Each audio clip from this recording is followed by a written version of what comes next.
So my first suggestion for you all is to utilize the web. I personally like Google, but I am not particularly affiliated with Google at all. So, use whatever search engine works best for you. I will say for my own academic program, as well as the university that I work for, I use Google for looking up anything. That's the first step. So I would suggest before doing anything else, and just so you know, these are not my searches. I have deleted my history. Actually, no, I am utilizing Microsoft Edge, which I never use, so I don't have a history. But basically, the first thing you want to do is to look up, let's see, the FAFSA. Now, no matter if you're an undergrad, a grad, whatever program you're applying for, except, as I mentioned earlier, certificate-only programs, you're going to want to make sure you apply for the FAFSA. So the first suggestion I have for you is to apply for the FAFSA. The FAFSA stands for Free Application for Federal Student Aid. You can see that right here. But the application itself is located on studentaid.gov. Now, I'm not going to spend the duration of this video explaining how to apply for the FAFSA, but I am going to say that you can do everything online. If you have an institution in mind that that is your only choice, like I would not recommend that be the case, but say you want to apply to, I don't know, the University of Utah. I have no affiliation with Utah. I don't think I have even any friends who go to Utah, but I live more in the southern Midwest. So I would first say that, if you know that you have an institution that you want to apply for, that you work with your financial aid office to help you with any questions that you have regarding the FAFSA. Also, if you have gone ahead before you even applied for any sort of financial aid, if you went ahead and applied for all of your institutions and you've been admitted somewhere, say the University of Utah, then you'll want to make sure that you work with your assigned financial aid counselor. Generally, most universities, unless you're working or attending a small kind of private institution, will have a financial aid office that have counselors that will be able to work with you. And they will be happy to help schedule meetings with you and walk you through this process for free. So utilize all of the free services available to you at the institution that you've applied for and been admitted to. Now, if you are not yet certain where you are attending and you have applied a multitude of places, or maybe you haven't even applied yet, then this is hopefully going to be a little help to you. So I would suggest all students, no matter your circumstance, apply for the FAFSA. Now, if you are an undergraduate student, depending on how old you are, you will have to also have your parents' financial information to be able to submit the FAFSA and to be considered for federal aid, as well as any kind of work-study position. I would recommend, unless your parents are paying for your college, in which case then you don't need to worry about the FAFSA and forget about this video, because unless you're just wanting to try to earn scholarship money or whatever, this won't really apply to you. But if your parents are not paying for your education, then I would recommend trying to get emancipated. I know it sounds like a severe solution, but I mean, if you're having to pay for this on your own, do not. My one piece of advice, if you don't take anything else from this video today, do not apply for or take out any private student loans unless it is like the last solution. And I mean the last. Like, I would encourage you to take time off of school to work full-time to save up money than to take out private student loan money. That's just me. So, but I also had some very bad experiences with private student loan money. And I was one of in the situation where my parents did not provide me with their financial information, and then I had to find a way to pay for college. At least my last 2 years, they did pay for 2 years of college. Okay, so my personal story aside, You want to make sure you apply for the FAFSA. The first thing to do is to start your application. So if you're new to the FAFSA, you'll click here. If you're returning, meaning that you submitted for the previous academic year, so say you're a returning student, then you'll click here. Now again, I'm not going to spend the duration of this video going through the FAFSA. I'm happy to walk you through that process if that's helpful at a later date, but there are other videos on how to apply for the FAFSA. But that would be my first place to start for any financial aid money. Do note that undergraduate students are eligible to receive grant funding, whereas graduate students are not. So if you apply for the FAFSA, you are automatically considered for all of your state and federal grant funding available to you. It's generally state monies, and if you are if you're a graduate student, you are unfortunately not eligible for this grant funding, but you are eligible to receive federal loan money. Okay, so moving on. That was just, I do want to make sure that this is something you're aware of. It is something you do online, and you will need to have, there should be a checklist in here as well. Just go down.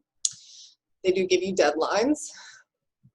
And it gives you step-by-step. So review what to expect, renew your form, find FAFSA help.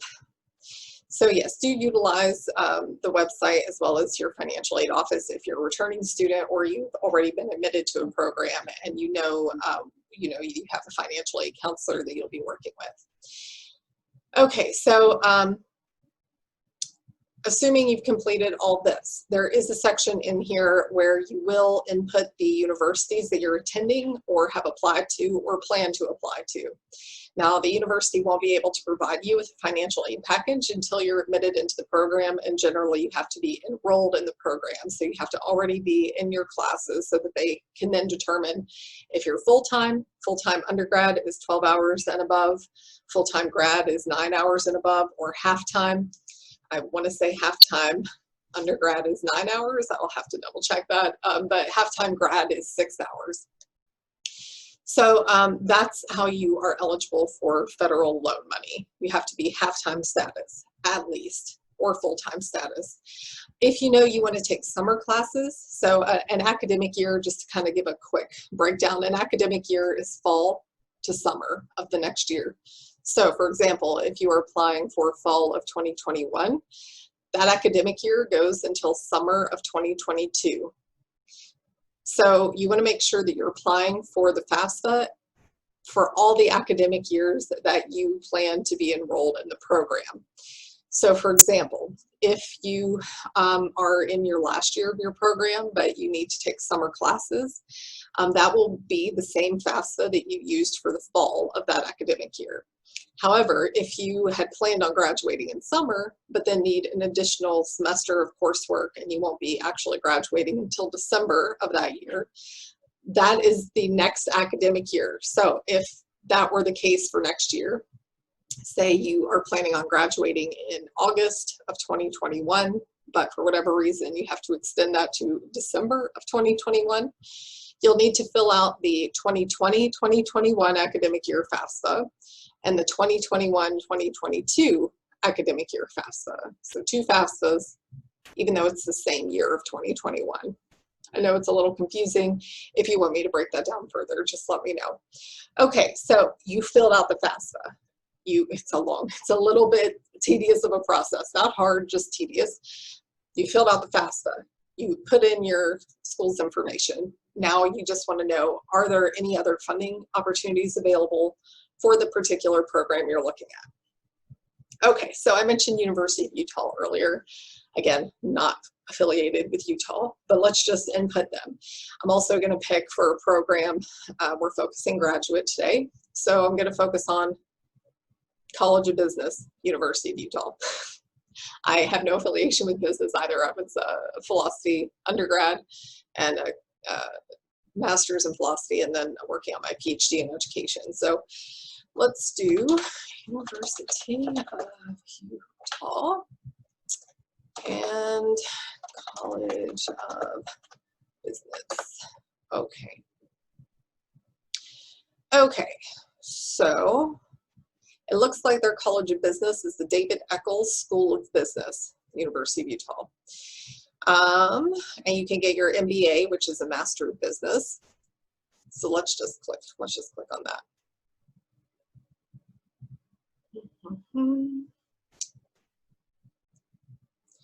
Okay, so on their page, it gives you all of the, so you can do the MBA full-time,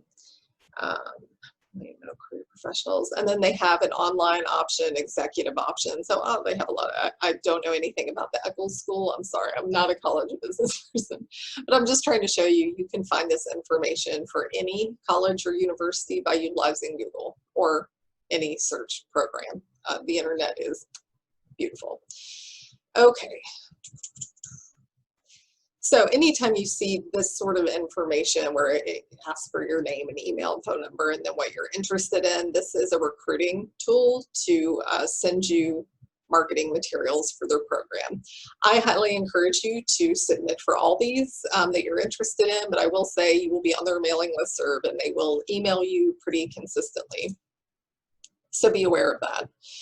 But it does help us in terms of trying to figure out recruiting methods as well as to see, you know, the demographics. They'll usually ask for more information later of the students who are interested in the program. Okay, so I'm not seeing anything specific to scholarships. So let's go back.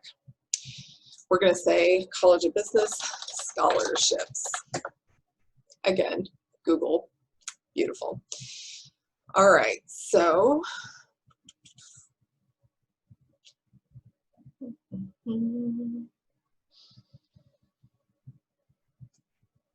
NKU. Okay, so if you look here, financial aid, this is for undergrad though, but we'll go ahead and click on it. So if you're an undergraduate student watching this, so you'll see scholarships are now closed. A lot of programs start their scholarship application very well in advance. But this is also for the 2020-2021 academic year. So you'll see that it says scholarships closed, but this is for the 2020-2021 academic year. If you're applying for 2021, so fall of 2021, which is when most programs, unless they have multiple admissions start dates and kind of rolling deadlines, most programs start in the fall. But you'll see that says that the committee will be sending out offer letters by the end of April. So right now, most scholarship applications are opening between now and like February. It's a very short turnaround. And they usually don't keep the scholarship application page open very long, and unless you are signed up for their marketing materials, you're not going to get notifications as to when the scholarship opens or closes. Some programs, like the program I worked for, we will send out notifications to students who have applied to the program or even started an application to the program, but not all programs do that. And you know, that's really up to the student to try to find funding. Most programs aren't just like, here's a bunch of money for you. You have to say, how do I get the money? So let's see. They do not have, that I'm seeing, a deadline in terms of when, or like the time period for when the scholarships are going to be open, but they do have a contact information email. So I would suggest emailing the school scholarship. Probably it's within the college itself, one of their administrators. I would email them directly and ask, when does it open? When does it close? How many scholarships are available? How much funding is available for each particular scholarship? And do I have to submit one application to be considered for all scholarships? Or do I have to submit separate applications for each scholarship? If the former, you just submit the application. You don't have to worry about, you know, looking to see if you're qualified. The committee will make that determination. If you are told that you have to pick the scholarship you're applying for, then you want to make sure that you're qualified for that particular scholarship. Okay, so when you look over to the left-hand column here, you're going to see a bunch of different scholarship opportunities available. So even though on the main page they don't specify, you can click on each one of these individually and you'll be able to find more about that particular scholarship as well as how to apply. I'm not going to delve too much more into that just because I wanted to focus on grad. So let's specify College of Business, graduate scholarships. All right.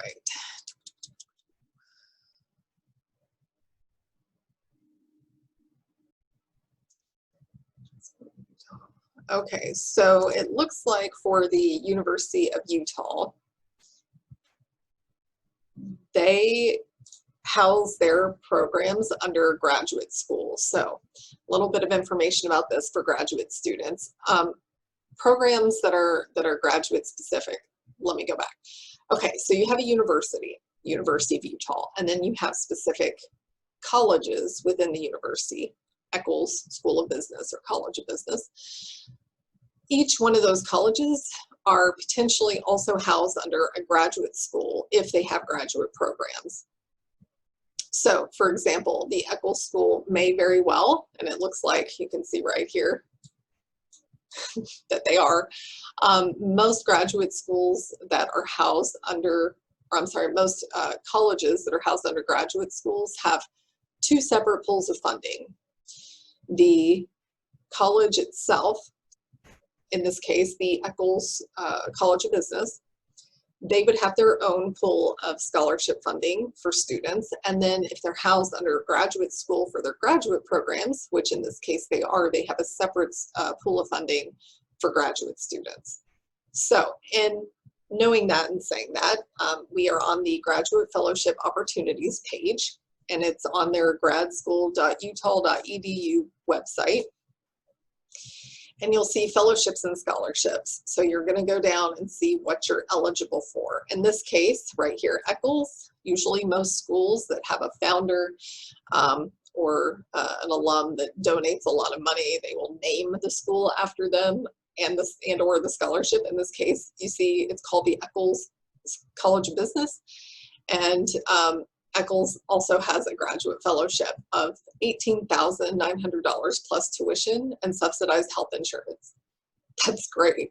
Obviously, this is probably a good school. I don't know anything, again, about business, but and it gives the stipulations here for U.S. citizens who are full-time graduate students pursuing research in banking, business, education, finance, humanities, law, social sciences, and its impact on relationships among politics, public policy, and the economy, renewable for 1 year.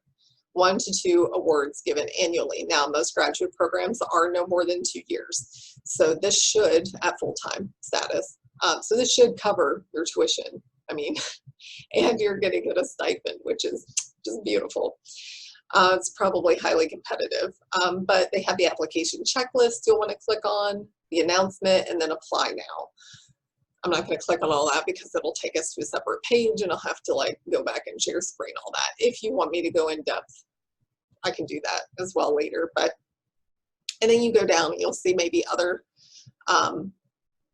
fellowships or scholarships available to you depending on your situation and what college you're in. So in this case, there's also the Graduate Research Fellowship, again, $18,900 plus tuition benefit, and if eligible, subsidized health insurance, and it specifies full-time graduate students. Now this one did not, oh yes it did, so full-time. Again, most of these you have to be a full-time student, and for graduate school that's usually 9 hours and above. Check with your school. My understanding, at least at my school and other universities I've attended as a student as well as worked at, it's been 9 hours. Let's see, so full-time graduate students who are conducting research or creative projects and who are pursuing the terminal graduate degree in their departments. So terminal degree means the very end. So in most cases, that's going to be a PhD. Terminal degree, doctor of whatever. So actually PhD stands for Doctor of Philosophy in whatever college that you're in. So a PhD in business. Now, most business programs, at least from what I saw, the Eccles College of Business had a master's, an MBA. If you're pursuing a terminal degree in your department, which you would be if you're in the Eccles College of Business, all qualifying exams must be successfully passed prior to the beginning of the academic year to the award, non-renewable. award will qualify the student for the university's tuition benefit program, provided all other tuition benefit program criteria are met, including term limits. 12 to 15 awards given annually. That's great. So in this case, I'm not sure, again, how MBA is set up in regard to like their qualifying examinations. Usually that is specific to PhD programs. You do a qualifying examination before you continue on for like your dissertation. So you would want to contact probably that scholarship email or the graduate school to see if you would be eligible for this. But then, I'm not going to go through all these, but you have teaching assistantships. Now, some universities post their teaching assistantships in their employment page, not in like scholarship funding pages. So you have to apply for that separately as an employee, a student employee. Okay, so yeah, just go through the funding pages of whatever college that you're looking at, the graduate school pages, and then apply for those you're eligible for. All right, but I am curious. So I'm also going to pop on their financial aid page. This is separate from their college page as well as from their graduate school page.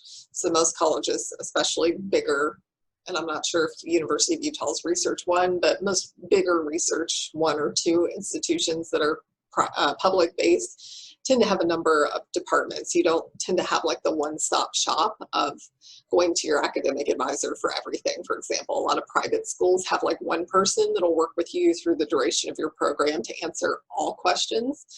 Most bigger universities are not going to have that. You're going to have to go to individual departments in colleges to get the answers that you need, you know, depending on what your question is. So if you're interested in financial aid, for example, again, first hit up your college, see what scholarships they have available through them. In this case, we're looking at College of Business, so the Eccles College of Business. Then look up the graduate school page. So you're going to want to make sure you look at their fellowships, funding, assistantships page. If that particular college is housed under a graduate school, which in this case they are, look at their page. And then you're going to look at, you're probably going to have less luck as a graduate student finding information on the University Office of Scholarships and Financial Aid. Those are usually more designated for undergrads, but check. So in this case, now we're looking at the University Office of Scholarships and Financial Aid. So let's go down. So here we see entering freshmen, transfer students. Now, in these cases, this is going to almost always be undergraduate. Current students, maybe, we'll check. And then Asia campus, so oh, that's cool. So this is if you're enrolled on the Asia campus. I love that. I should have looked at University of Utah. Okay, so we looked at current students. Then we have campus scholarship resources, other scholarships. So more likely than not, we'll look over here, but as I said, it's going to be in the college departments and colleges for additional funding first. So right away, first thing, we have the David Eccles School of Business. And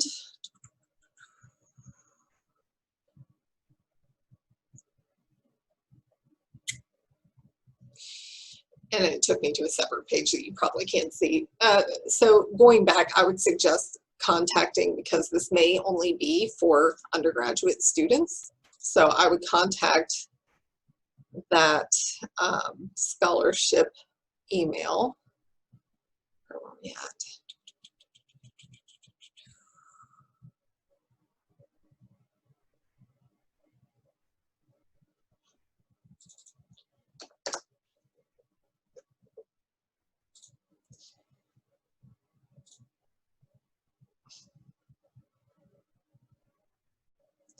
So again, this is through financial aid undergraduates, so I'm going to say that more likely than not, most of these scholarships on the David Eccles School of Business is going to be specific for undergrads. But this is an instance where you would want to contact the scholarships at eccles.utah.edu to find out more information. So I hope this was semi-helpful. I don't want it to be too long because I'm sure it'll just be boring for you if it is. But, you know, just be diligent in searching. Search for funding opportunities, right?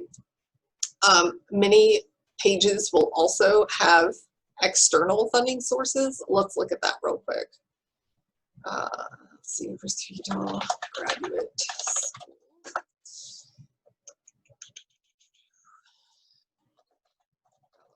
Scholarships.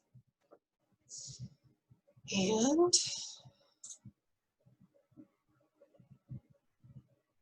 I don't see, oh, here we go.